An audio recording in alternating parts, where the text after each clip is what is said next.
Halo semuanya, Assalamualaikum warahmatullahi wabarakatuh. Perkenalkan, nama saya Iski Munajah, bisa dipanggil Iski. Saya asli orang Tapin. Alamat saya di Pasar Baru, Baringin A, RT 1, Kecamatan Candela Selatan, Kabupaten Tapin.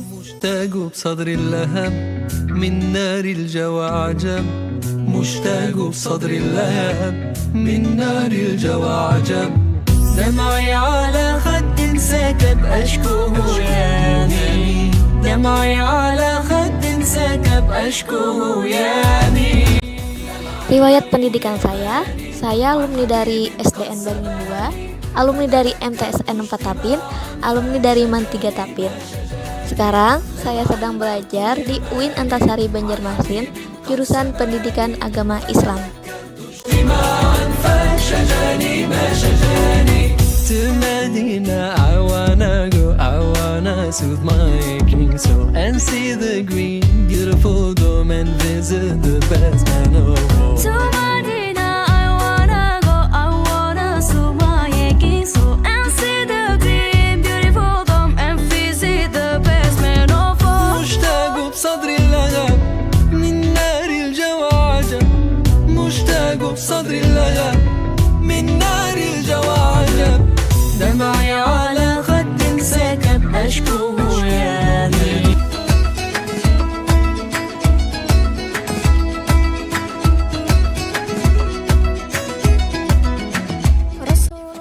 Pada kesempatan kali ini saya akan menjelaskan akidah akhlak kelas 8. Yang pertama itu ada bab 1, keutamaan Al-Qur'an. Di sini membahas tentang pengertian Al-Quran, sejarah turunnya Al-Quran, hikmah dan fungsi turunnya Al-Quran, keistimewaan Al-Quran dibanding kitab suci lainnya, dan perilaku yang mencerminkan beriman kepada kitab-kitab Allah Subhanahu wa Ta'ala.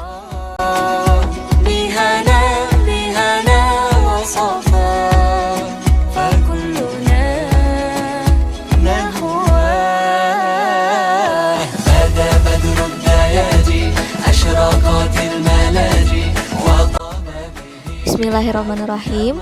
Setelah mengikuti kegiatan pembelajaran jarak jauh atau daring, peserta didik diharapkan dapat 1. Mengetahui pengertian Al-Quran, 2. Menjelaskan sejarah turunnya Al-Quran, 3. Menjelaskan hikmah dan fungsi turunnya Al-Quran, 4. Menjelaskan keistimewaan Al-Quran dibanding kitab suci lainnya, dan yang terakhir menerapkan perilaku yang mencerminkan beriman kepada kitab-kitab Allah Subhanahu wa Ta'ala.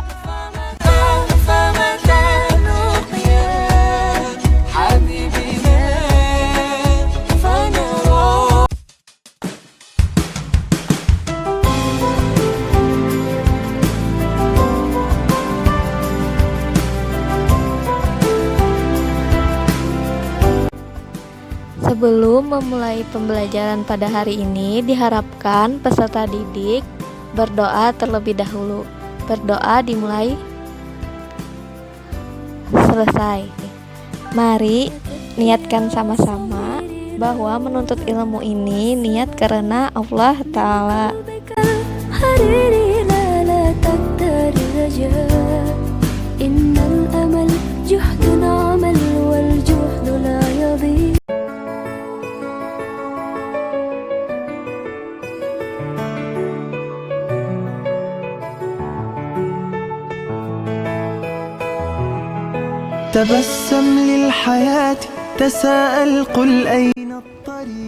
Yang pertama itu ada pengertian Al-Quran. Al-Quran menurut bahasa artinya bacaan, sedangkan Al-Quran menurut istilah ialah firman Allah Subhanahu wa Ta'ala yang diwahyukan kepada Nabi Muhammad SAW sebagai nabi terakhir. Tawakkal 'ala Allah yahdikan najah la tarju siwa hayya 'alal falah. Tawakkal 'ala Allah yahdikan najah la tarju siwa hayya 'alal falah. Hayya hayya ila Allah hayya hayya ila Allah hayya hayya ila Allah qum wa برضا يا طبطب ودلع يا يقول انا اتغيرت عليه انا زعل اولع Al-Quran juga mempunyai nama-nama yang cukup banyak. Nama-nama itu diantara lain adalah 1. Alkitab atau Kitabullah artinya kitab. 2. Al-Furqan artinya pembeda. 3. Al-Huda artinya petunjuk. Keempat, An-Nur artinya cahaya. Kelima, Al-Bayyinah artinya penjelasan. Dan yang terakhir itu ada Al-Zikri artinya wahyu yang memberi peringatan. الأوقات بتعبني قوي طلعين قولوا له ده انا برضو ساعات بحلال مرة زعل مرة اديله عيني مين فينا على حاله كل الأوقات بتعبني قوي طلعين أطقطق. Yang selanjutnya ada sejarah turunnya Al-Quran. Ketika menginjak usia 40 tahun, Nabi Muhammad SAW sering berkhalwat atau mengasingkan diri untuk beribadah kepada Allah. Beliau berkhalwat di Gua Hira yang terletak di Jabal Nur. Ketika pada malam 17 Ramadan, di waktu Nabi Muhammad sedang berkhalwat di Gua Hira, datanglah malaikat Jibril dalam bentuk manusia. Malaikat Jibril menyampaikan wahyu yang pertama, yaitu Quran surah Al-Alaq ayat 1 sampai dengan 5. من نار الجوى عجب مشتاق بصدر اللهب من نار الجوى عجب دمعي على خد سكب أشكوه يا أمين دمعي على خد سكب أشكوه يا. Yang selanjutnya ada hikmah dan fungsi diturunkannya Al-Quran. Hikmah diturunkannya Al-Quran menuntun manusia ke jalan yang benar agar selamat hidup di dunia dan akhirat. Kedudukan Al-Quran terhadap kitab suci sebelumnya. Al-Quran membenarkan apa-apa yang terdapat dalam kitab suci terdahulu. Al-Quran sebagai korektor terhadap kitab-kitab sebelumnya. Al-Quran sebagai penyempurna. Pokok-pokok kandungan Al-Quran yang paling lengkap berlaku untuk selamanya dan untuk siapa saja. Yang pertama ada keyakinan atau akidah. Yang kedua ada aturan dan tata cara peribadatan atau syariah. Dan yang terakhir hukum-hukum kemasyarakatan atau muamalah. Beautiful dumb and fizzy the best man of all مشتاق بصدري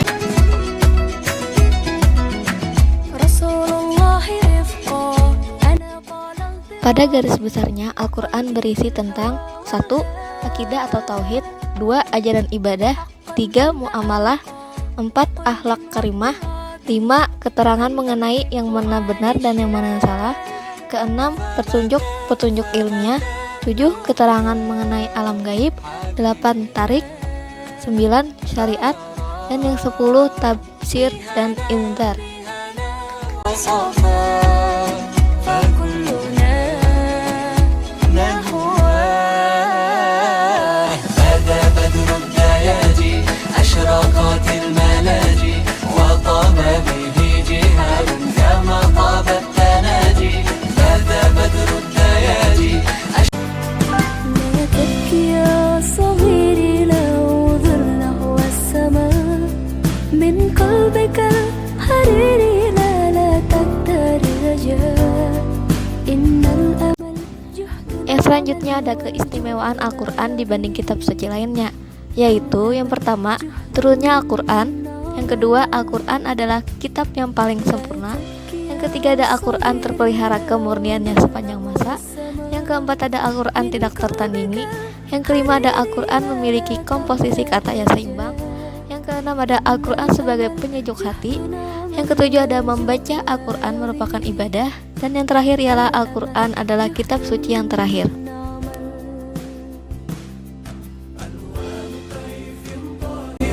قوسا وحبا ناشر من أي من قطرات الماء تعاون قطرات في قلبي حانت مليء بالحياة تمام.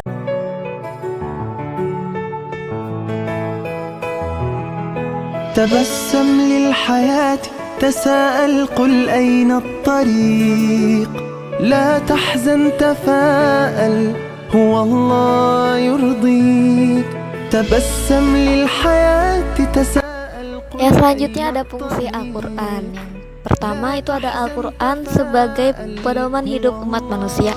yaitu agar manusia mengenal dan beriman kepada Allah Subhanahu wa taala dan sebagai pedoman hidup manusia dan umat Islam khususnya. Yang kedua adalah sebagai hakim menyelesaikan masalah. الفلاح توكل على الله يهديك النجاح يا طبطب ودلع يا يقول لنا اتغيرت عليه انا زعل. Oke, pembahasan selanjutnya ini ada perilaku yang mencerminkan beriman kepada kitab-kitab Allah Subhanahu wa taala. Yang pertama ada senang membaca Al-Qur'an dengan benar dan khusyuk. Yang kedua ada senang mendengarkan bacaan Al-Qur'an. Yang ketiga ada berusaha menjaga kesucian kitab suci dan membelanya apabila ada pihak yang meremehkannya. Yang keempat ada mau mempelajari petunjuk-petunjuk yang ada di dalamnya. Yang kelima ada berusaha mengamalkan petunjuk-petunjuknya. Yang keenam ada berusaha menyebarluaskan petunjuk-petunjuknya kepada orang lain. Dan yang terakhir ada tunduk kepada hukum yang ada di dalamnya.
Demikian penjelasan dari bab 1 yaitu keutamaan Al-Qur'an.